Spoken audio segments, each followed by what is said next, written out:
Nah, saya masuk rumah sakit selama 6 bulan. Dan disitulah saya mati kedua kalinya.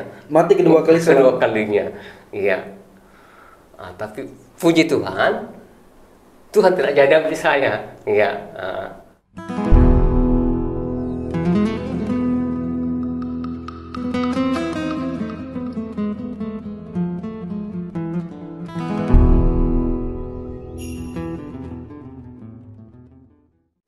Haleluya, haleluya. Shalom alaikum, Misi Muhammadiyah. Salam Aki. Aku kabarkan Injil keselamatan. Bapak Ibu Misi Tuhan, ketemu lagi dengan saya Evangelis Abraham Effendi Usman. Bagaimana kabar kita semuanya? Saya percaya saudara selalu dalam lindungan Tuhan, baik para subscriber, pencinta channel Kabar Baik Habaget, dan juga Murtadin Indonesia. Saya selalu berdoa untuk saudara semuanya agar tetap berdiri teguh di atas fondasi iman yang benar. Karena hari-hari ini adalah hari yang sangat jahat. Kalau kita melihat keadaan akhir zaman ini, sudah tidak ada lagi waktu bagi kita untuk bersenang-senang. Sudah tidak ada lagi waktu untuk kita untuk bermain-main bersandagoro. Kita harus semakin hari semakin memikirkan hal-hal yang di atas. Nah, kali ini saudaraku, saya tidak sendirian, saya ditemani oleh dengan seorang bapak yang sangat jauh datang ke tempat ini.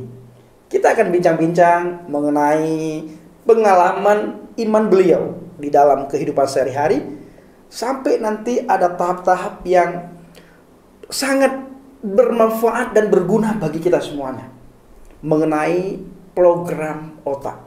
Nah, sebelumnya kita akan bincang-bincang terlebih dahulu. Kita berkenalan terlebih dahulu karena ada pepatah yang mengatakan, Pak, tak kenal maka tak sayang. Tak kenal maka tak sayang. Kalau bagi saya, Pak, enggak begitu. Iya. Tak kenal maka kenallah. Tak kenal maka kenallah, sehingga muncul bibit-bibit sayang di situ, bibit-bibit kasih sayang. Baik, Pak, langsung saja perkenalkan diri. Perkenalkan, saya Franciscus, umur 50 tahun. Asal Besawa, Kabupaten Mamasa, Sulawesi Barat. Latar pendidikan Filsafat Sanata Dharma Yogyakarta. Sekarang ini saya menjalani suatu profesi sebagai kegiatan sosial untuk membantu orang sebagai buah dari iman saya. Apa itu, Pak? Yaitu program otak. Nah, sebelum sampai ke program otak, Pak, kita akan bertanya dulu mengenai perjalanan iman Bapak dari kecil. Ya. Pada umur berapa Bapak mengalami Tuhan? Nah, karena sekalipun orang Kristen, saya menjumpai di lapangan di saat saya melakukan penginjilan, banyak orang Kristen yang ternyata Kristen KTP. Kristen karena keturunan, Kristen karena lingkungan. Nah, di lingkungan Bapak kan mayoritas Kristen. Benar. Kristen Katolik. Nah, yang ingin saya tanyakan, apakah Bapak juga termasuk Kristen KTP, atau memang Kristen keturunan, atau Bapak Kristen mengalami Kristus dalam kehidupan Bapak sehari-hari? Ya, baik. Nah, pertanyaannya, kapan Bapak mengalami Kristus? Saya mengalami Kristus saat umur 8 tahun. Saat umur 8 tahun? 8 tahun. Masih muda sekali? Masih muda sekali. Tetapi sebelum itu pada umur 4 tahun saya mengalami mukjizat. Mengalami mukjizat? Iya, di mana saya meninggal selama 12 jam karena tenggelam di bawah air sungai. Tetapi pernah meninggal? Selama 12 jam. Selama 12 jam? Iya. Kemudian karena ada orang yang mempunyai kemampuan telepatis, bagaimana cara menghidupkan orang yang sudah meninggal karena tenggelam, dia menyarankan orang tua saya untuk mengasap saya dengan api. Asap? Ya, asap supaya hangat. Dan setelah hangat, air itu keluar dari tubuh. Mengalir, akhirnya bisa hidup kembali. Luar biasa mujizat Tuhan Yesus. Luar biasa mujizat Tuhan Yesus. Itu di saat umur 4 tahun, 4 tahun. mengalami Bapak tenggelam. Di sungai atau di laut, Pak? Di sungai, di bawah air sungai. Untung aja ada seorang ibu turun ke sungai melihat saya dihanyutkan air dan dia menolong saya. Terapung. Iya, karena kakak yang bawa saya ke sungai itu lari ketakutan meninggalkan saya. Tapi puji Tuhan, Tuhan selalu datang tepat pada waktunya, Pak. Iya, benar. Tuhan mengirimkan seorang penolong, yaitu ada ibu yang melihat Bapak. Iya. Nah, di saat penyembuhan itu terjadi, Itu sudah hidup sudah umur 4 tahun, kemudian setelah itu 8 tahun sudah ikut Bapak bagaimana melayani Tuhan itu, jalan kaki 10 kilometer, iya 15 kilometer. Jalan kaki, Pak. Jalan kaki. Tanpa lelah. Tanpa lelah, bahkan dilakukan pada malam hari. Dilakukan pada malam hari. Hanya untuk melayani satu keluarga untuk berdoa. Wah. Didoakan ya. Hebat, luar biasa. Tapi tetap ada sukacita, Pak. Ada sukacita luar biasa. Nah, tapi Pak beda ya. Iya. Dulu dengan sekarang itu berbeda, Pak ya. Dulu Iya, kan iya. nggak ada internet. Internet. Akses internet nggak ada. Mungkin lampu pun nggak ada, Pak. Nggak ada, waktu itu nggak ada. Listrik belum ada. Tapi tetap melakukan itu dengan penuh Melakukan itu, sukacita. iya. Bagaimana kalau kita kena hujan, harus datang ke rumah orang itu dan basah kuyup, mau ganti pakai dengan apa? Tidak ada. Tidak ada, Pak. Tidak ada. Nah, Kita harus menahan dingin, harus menahan dingin. menahan basah. Di saat Bapak mengalami Kristus, mengalami Tuhan di umur 8 tahun. 8 tahun. Itu awal kejadiannya boleh diceritakan, Pak. Sehingga teman-teman juga Iya. bisa mendapatkan sesuatu hal yang luar biasa. Maksudnya, saya ternyata sekalipun saya orang Kristen, belum tentu saya mengalami Kristus. Iya, iya, iya. Nah, Kristen KTP, Kristen karena keturunan, Kristen karena lingkungan. Lingkungan Bapak Kristen, lingkungan Bapak juga KTP Kristen segala macam, dilahirkan di keluarga Kristen. Tapi mengalami Kristus itu tidak semua orang Kristen ya, Pak. Iya benar. Nah, di saat umur 8 tahun Bapak mengalami Kristus, itu prosesnya gimana, Pak? Prosesnya itu karena Bapak sebagai petugas pelayan Tuhan, ya jauh atau dekat. Ini ya, Bapak rohani atau? Ya Bapak kandung. Bapak kandung. Ya Bapak kandung. Dan dia punya tugas seperti itu dan saya tertarik, ya mengikuti dia. Jadi sekalipun jauh saya merasa enjoy aja untuk ikut. Merasa sukacita. Iya sukacita. Ya. Bagaimana kalau melewati sungai yang deras, tapi ya memang agak susah, tapi ada sukacitanya di situ. Ada sukacita yang tidak bisa digambarkan, Pak. Iya, iya. Dari situ makin lama dari 8 tahun itu berjalan 10 km. Kemudian berikutnya 15 km. Jadi begitu bisa alami, oh ternyata melayani kelihatannya seolah-olah melelahkan, tapi ada kedamaian. Ada kedamaian. Ada kedamaian, ada kebahagiaan. Pernah nggak merasa lelah ataupun boring ya di saat melakukan perjalanan pelayanan, Pak? Apalagi jalan kaki. Keluhan-keluhan apa yang Bapak rasakan waktu itu? Oh, itu pertama kali itu kaki itu terasa terasa berat ya. Rasanya pegal begitu. Ya, mau melangkah hari berikutnya agak susah, tapi setelah dipijit-pijit sebentar bisa normal kembali. Bisa normal kembali. Iya. Oke, luar biasa. Nah, sekarang yang ingin saya tanyakan, Pak, saya mendengar dari teman-teman semuanya, termasuk dari saudara, Bapak punya satu program otak. Iya. Nah, bisa diceritakan, Pak? Iya. Program otak saya ciptakan setelah eksperimen selama 20 tahun. Selama 20 tahun? Iya. Berarti di saat Bapak mengalami Tuhan selama 8 tahun, itu Bapak pelayanan selama berapa tahun itu? Oh, itu terus menerus karena masuk di sekolah seminari, sampai seminari tinggi, dan itu pengalaman selalu ada. Jadi bahkan di seminari menengah kita melayani keliling itu dari desa ke desa selama seminggu jalan kaki. Iya. Nah, itu selama berapa tahun, Pak? Terus-terusan? Iya, selama 4 tahun di seminari menengah, kemudian di seminari tinggi juga masih beberapa kali. Iya. Dan di seminari tinggi saya mengalami kecelakaan. Wow. Saya masuk rumah sakit selama 6 bulan. Dan disitulah saya mati kedua kalinya. Mati kedua kali? Kedua kalinya. Iya. Tapi puji Tuhan, Tuhan tidak jadi ambil saya. Iya. Saya ingat cerita seorang teman, dia datang berdoa. Kalau Tuhan mau ambil Frans hari ini, jangan hari ini, tapi besok, karena besok ada perayaan besar di gereja. Kalau dia meninggal hari ini, maka perayaan itu bisa terganggu. Bisa batal. Tidak batal, tapi mengganggu kenyamanan dia. Ya. Bahwa mestinya orang bergembira, tapi ada juga kematian, kan rasanya bagaimana ya. Jadi itu doa seorang teman. Kalau Frans mau diambil, jangan sekarang, tapi nanti besoknya. Tapi Tuhan sampai hari ini, Tuhan masih memberikan kesempatan untuk terus melayani, Pak. Iya, melayani. Kemudian tahun 98, secara mata batin, saya mengalami bahwa saya diberi kuasa dari Tuhan untuk bisa membantu orang lain lewat penyembuhan batin, penyembuhan fisik. Ya, dan saya itu lakukan. Itu yang dinamakan dengan program otak yang saya dengar selama ini, Pak. Itu belum sampai ke situ. Oh, itu belum sampai Ya, ke belum situ. sampai ke situ. Nah, saya pelajari mengapa begitu banyak orang bisa menyembuhkan.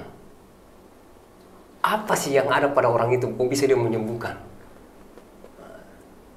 Jadi berdasarkan pengalaman saya juga dalam penyembuhan, baik secara fisik maupun mental, saya mencari di mana sih itu hakikat menyembuhkan.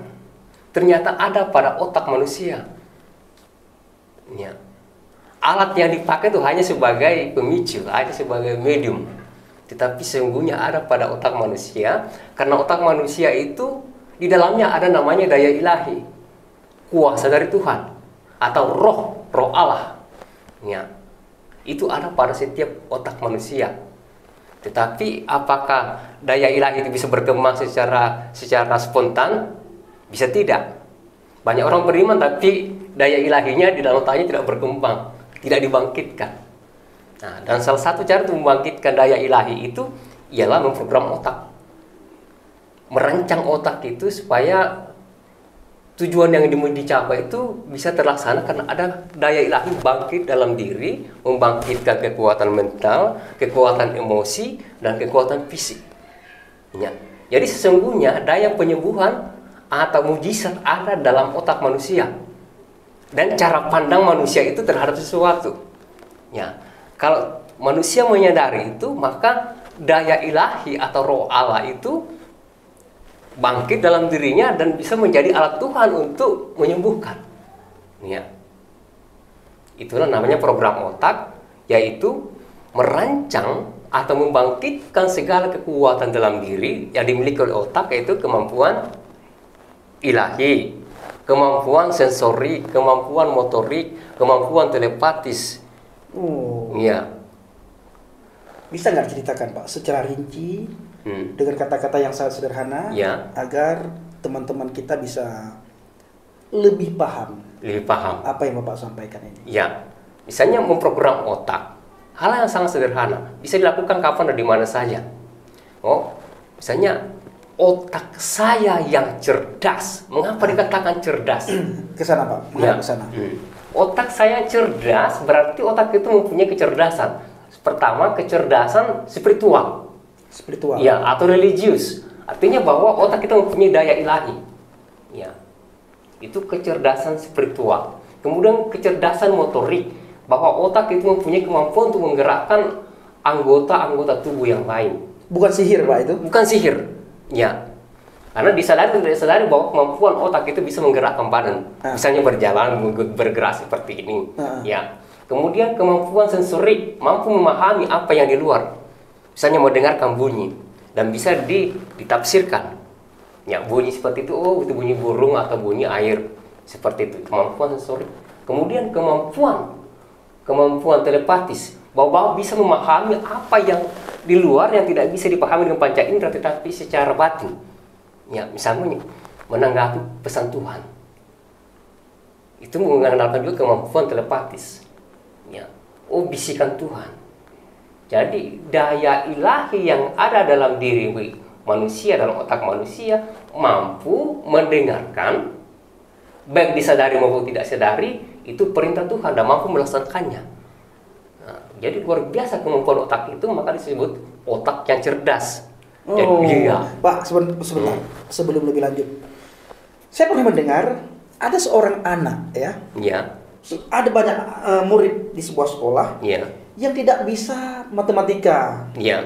Nah, dan saya pernah mendengar Bapak diundang ke sekolah tersebut. Lalu Bapak diminta sama kepala sekolah untuk memprogram otak. Nah, lalu saya dengar di mana para murid yang dulunya tidak bisa matematika, sulit memahami matematika, bisa lancar matematika, bisa pandai dia matematika, bisa suka dia dengan pelajaran matematika gara-gara program otak. Itu sebenarnya benar-benar terjadi atau bagaimana? Itu benar terjadi. Itu benar terjadi. bahwa dengan memprogram otak supaya kita bisa menyukai mata pelajaran seperti matematika, bahwa itu bisa terlaksana. Otak saya cerdas perintahkan supaya saya mencintai pelajaran matematika ini sekalipun sulit. Sekalipun sulit. Sulit. Berarti kalau begitu orang bodoh pun dengan memprogram otak bisa pinter. Bisa pintar karena otak itu cerdas. Jadi mau nggak menggali kecerdasan otaknya itu? Lalu yang membuat orang itu bodoh apa? Karena dia tidak mau mengembangkan daya, dia tidak tahu cara mengembangkan daya kemampuan otaknya. Benar. Coba ceritakan Pak, ketika Bapak dipanggil oleh sebuah sekolah, Iya. dan kepala sekolah meminta Bapak untuk mengajarkan program otak Iya. kepada siswa yang ada di sekolah tersebut. Iya. Jadi suatu hari saya menawarkan program otak kepada sekolah untuk kelas 3 SMP. Ya. Dan saya hanya memberikan latihan selama 2 kali 45 menit. Dua kali? Ya, artinya 1,5 jam. Kalau mata pelajaran kan satu jam pelajaran itu kan 45 menit. Ya. Jadi setiap kelas itu saya berikan hanya 1 kali latihan. Ya. 1 kali latihan, saya mengatakan kepada mereka bahwa dalam otak Anda ada kemampuan untuk pintar, intelektual, ada kemampuan intelektual, ada kemampuan untuk mencintai sesuatu sekalipun itu sulit, sekalipun itu membosankan, ya. Dan itu mereka bisa pahami. Dan saya berikan latihan yang sangat sederhana, ya, untuk melihat bagaimana kecerdasan otak itu. Pertama saya katakan, coba sebutkan teman Anda di kelas 1 SD. Cuma 6. Tetapi setelah dia pakai program otak bisa lebih dari 30. Ya. Lalu itu secara mental, ya. Secara mental, memori. Lalu latihan untuk fisik. Saya menyuruh seseorang untuk push up. Dia hanya bisa push up 7 kali. Tetapi setelah program otak, dia bisa push up 21 kali. Berapa kali lipat itu? Ya. Kekuatannya hanya untuk merancang, membangkitkan kemampuan otak itu. Pak, coba ajarkan kepada subscriber, ya, sehingga apabila ada putra putri daripada para subscriber kita yang anaknya sulit dalam memahami pelajaran matematika, bahasa Inggris, bahasa Arab, bahasa apapun, pelajaran apapun, sehingga dengan menonton program ini teman-teman kita bisa mengajarkan anak-anaknya mengenai program otak. Silakan Pak. Terima kasih. Misalnya salah satu mata pelajaran yang paling tidak disukai di sekolah adalah matematika. Matematika, fisika, kimia. Gitu ya, bahasa Inggris. Tetapi kita bisa membangkitkan daya tarik itu pada seseorang, pada siapapun, termasuk pada anak, dengan memprogram otak. Memprogram otak misalnya bisa dilakukan oleh diri sendiri. Katakanlah sekarang saya sebagai murid tidak suka matematika. Saya membuat program otak. Otak saya yang cerdas perintahkan dalam nama Tuhan. Kalau orang Kristen mungkin nama Yesus, ya. Dalam nama Tuhan atau dalam nama Yesus perintahkan agar mulai hari ini saya mencintai pelajaran matematika ini sekalipun sulit. Terjadilah. Itu bisa diulang pagi, siang, dan sore setiap hari.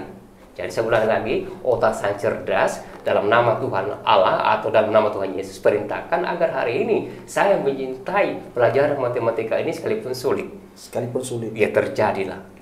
Nah, terjadilah. Itu diulang-ulang berapa kali Pak sehari? Bisa ya, tergantung kemauan. Itu kan tidak butuh khusus waktu. Mau sementara berjalan, mau sementara di kamar mandi, mau sementara mungkin ada gerakan-gerakan apa sebelum dia mengucapkan program otak itu Pak? Memulai program otak apa? Tidak ada. Seperti gerak senam? Oh ya, senam. Itu memang kalau mau lebih efektif, lebih maksimal perlu namanya olahraga. Senam dulu Pak? Iya, senam. Karena program otak itu mengandaikan bahwa kita harus mengisi tubuh kita secara holistik, secara utuh, baik secara fisik maupun secara rohani dengan doa, maupun dengan nutrisi, makan secukupnya. Jadi ada sumber daya itu, sumber daya ilahi dengan doa, sumber daya makanan, sumber daya gerak, dan sumber daya kekuatan itu, kekuatan mental apa segala macam. Nah, kalau begitu, bila kita mengalami capek, lelah, bisa dengan cara program otak memulihkan. Iya, memulihkan. lelah itu, Pak? Ya, Pak Effendi masih ingat atau kita ke Malang? Iya, iya, Kita berjalan pakai 2 mobil. iya, Nah, kita gantian di mobil. iya. Tetapi di tengah jalan yang satu itu mengantuk. Dan Ya. saya pindah ke mobil. Betul, Ya, itu betul. berarti saya tidak tidur selama berapa jam dari sini sampai Ke Malang. ke Malang. Mengapa saya tidak bisa tidur atau mengapa saya bisa segar? Karena saya pakai program otak bahwa otak saya cerdas dalam nama Tuhan Allah atau dalam nama Tuhan Yesus perintahkan agar saya segar bugar membawa kendaraan dari Tangerang sampai ke Malang. Ya. Kalau seandainya saya memakai program otak kemarin, waktu berangkat dari Malang ke Jakarta, Ya. kemungkinan tidak akan terjadi kecelakaan ya, Pak ya. Ya bisa saja. Bisa Ya saja. kita yakin karena dalam di otak manusia ada namanya daya ilahi. Betul. Sehingga dalam perjalanan itu kita selalu ada was-was. Fokus ya. Fokus. Iya, iya. Betul, betul, Nah, betul. misalnya dalam perjalanan, dalam otak saya cerdas perintahkan dalam nama Tuhan Yesus perintahkan agar saya fokus selama mengendarai dari Malang ke Jakarta. Terjadilah itu bisa diulang-ulang berapa kali saat kita mulai lagi turun fokusnya. Ya, jadi itu otak selalu memprogram itu niat kita karena otak itu cerdas mampu memahami apa yang kita inginkan dan dia akan jalankan dengan sebaik mungkin. Dia akan jalannya sebaik mungkin. Iya, sebaik mungkin. Bahkan kita tidak sadari, kita bisa hindari kita dari hal-hal yang tidak diinginkan. Tapi itu tetap bukan begini, Pak. Apakah itu termasuk sihir, Pak? Karena orang nanti akan berpikir, ini sihir ini, Ya. ini pengaruh luar, pengaruh setan segala macam. Iya, ya. Jadi tadi dasarnya bahwa otak adalah mempunyai daya ilahi, daya roh, kekuatan dari Allah. Tetap kita harus kembali ke sana, Pak ya. Ya, itu sumbernya pertama. Ya. Nah, selama manusia masih hidup berarti daya ilahi itu ada dalam diri manusia. Tinggal bagaimana manusia bagaimana membangkitkannya, bagaimana menggunakannya. Kita beriman karena kita punya otak. Oke. Iya. Pernah tidak, Pak? Orang yang kanker, Ya. orang yang kena kanker ataupun orang yang kena tumor, Ya. tumor dengan kanker hampir sama, Pak ya. Iya, ya. Orang yang sakit, Ya. lalu Bapak diundang, Ya. Bapak lakukan program otak, Ya. orang itu sembuh. Pernah? Sembuh. Ya. Pertama kali baru saya mulai praktekkan itu program otak. Saya diundang oleh seseorang untuk mengunjungi ibunya. Ibunya ini umur 84 tahun. Sudah 3 tahun tidak bisa baring, tidak bisa duduk karena lumpuh. Ya. Tetapi saya memakai program otak. Dalam nama Tuhan Yesus perintahkan agar dengan sentuhan saya ini bisa membangkitkan energi dalam tubuh orang ini. Saya pegang kakinya dari bawah sampai ke lutut, tidak ada hangat sama sekali, seperti es. Tetapi di lututnya ada setitik hangat dan saya sentuh. Itu bisa kerasa, Pak? Ya, terasa, dan situlah keluar energi dari energi ilahi, ya, keluar dari tangan saya dan kaki ibu itu bergoyang dua begini tangannya juga goyang begini. Bahwa itu artinya bahwa kalau kita mampu memakai daya ilahi dalam diri dan mampu membangkitkannya, maka Tuhan memakai kita sebagai alatnya untuk menyembuhkan. Iya. Berarti di setiap kita punya kemampuan yang luar biasa. Ada kemampuan yang luar biasa, tapi ya salah satu cara untuk membangkitkannya ialah program otak. Program otak. Ya. Haleluya. Saudaraku, banyak hal yang ingin kita gali daripada Pak Fran ini. Saya tadi sudah bincang-bincang dengan beliau. Saya kenal dekat, kita dekat sekali, kita saudara, kita keluarga dengan beliau, saudaraku. Saya sudah minta supaya dalam seminggu sekali atau seminggu 2 kali beliau hadir ke tempat saya untuk menceritakan mengenai program otak. Begitu juga dengan pengalaman beliau selama seminggu, apa beliau nanti akan sampaikan ke kita dan akan mengajarkan kita semuanya sehingga kita termotivasi dan bisa tahu bahwa program otak ini penting dan sangat berguna bagi kita, bagi anak-anak dan bagi orang-orang di sekitar kita. Bila ada di antara saudara yang ingin bertemu atau berjumpa dengan Pak Fran ya, Pak ya? Ya, Pak Frans. saudara bisa tulis di kolom komentar, nanti saya akan hubungi, atau saudara bisa hubungi saya, kita bisa bertemu di tempat ini. Keluhan saudara apa, Pak Fran nanti akan mengajarkan saudara mengenai program otak. Sehingga kita pun bisa menyembuhkan diri kita sendiri lewat program otak. Nah ingat, yang perlu diingat adalah tetap semua program-program itu ada campur tangan Tuhan. Ya, Dan yang kita andalkan itu Tuhan. Ya. Bukan otak kita yang kita andalkan, tapi Tuhan. Tuhan memakai otak kita, dan otak kita ini diberikan kemampuan oleh Tuhan yang luar biasa, sehingga orang yang kita pegang mengalir kuasa ilahi, ya Pak. Ya. Akhirnya orang yang sakit bisa disembuhkan. Terima kasih Pak Fran, terima kasih banyak atas waktunya. Jangan sungkan-sungkan, sering-seringlah main ke tempat ini. Ya, ini tempat Pak, tempat berkumpulnya orang Aceh. Ya. Nah, kemarin ada orang Aceh yang datang kemari. Ya. Dan nanti juga dia akan datang lagi, kita akan ajarkan sehingga menjadi seorang murid Kristus yang apa namanya itu? Menjadi murid Kristus yang militan yang fight, yang fighter. Dan ada banyak juga orang Aceh nanti akan datang kemari Pak. Ya. Kita bisa juga, Bapak bisa mengajarkan mereka juga mengenai program otak. Gampang sekali. Ya. Sehingga keyakinan yang luar biasa di dalam dirinya, tidak minder dan segala macam. Ya. Nah, baik saudaraku, terima kasih. Inilah bincang-bincang kami. Assalamualaikum warahmatullahi wabarakatuh. Salam Aki. Aku kabarkan Injil keselamatan. Bapak Yahweh, Bishim Adonai Yesus HaMashiach, Ruah Kudus memberkati kita semua. Haleluya. Amin. Amin. Yes.